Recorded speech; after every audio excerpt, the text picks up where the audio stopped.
விஜய் தொலைக்காட்சியின் பிரபல cook with கோமாளி நிகழ்ச்சியின் இந்த சீசன் புதுவிதமாக ஒளிபரப்பப்பட இருக்கும் நிலையில் அதன் போட்டியாளர்கள் குறித்த விவரம் வெளியாகியிருக்கிறது. குக் வித் கோமாளி இந்த சீசனிலிருந்து ஜோடியாக போட்டியாளர்கள் களமிறங்க இருக்கின்றனர். அந்த வகையில் ரியல் கணவன் மனைவியே போட்டியாளர்களாக கலந்து கொள்ள இருப்பதாக கூறப்படுகிறது. இது குறித்த ப்ரோமோ வெளியானது. இந்த சீசனில் எப்போதும் போல இல்லாமல் 3 நடுவர்களுக்கு பதில் 4 நடுவர்கள் வர இருக்கின்றனர். அந்த வகையில் தாமு, மாதம்பட்டி ரங்கராஜ், ஷெப் கௌஷிக் மட்டுமல்லாமல் நடிகை ரோஜாவும் இந்த சீசனில் களமிறங்க இருக்கின்றனர்.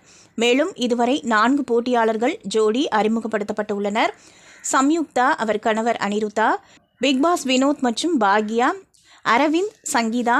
அது மட்டுமல்லாமல் குக் வித் கோமாளி முதல் சீசன் தொகுப்பாளினியாக இருந்த நிஷா, அவரது கணவரும் கலந்து கொள்ள இருக்கின்றனர்.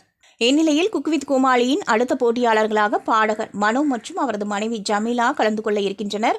இதனால் இந்த முறை போட்டியை விட கலாட்டா அதிகமாக இருக்கும் என்றே நம்பப்படுகிறது. இன்னும் சில ஜோடிகள் அறிமுகமாகலாம் என கூறப்படுகிறது. கடந்த 2 சீசன்களாக இறங்கியிருந்த TRP இந்த முறையாவது அதிகரிக்கும் என்றே நம்பப்படுகிறது.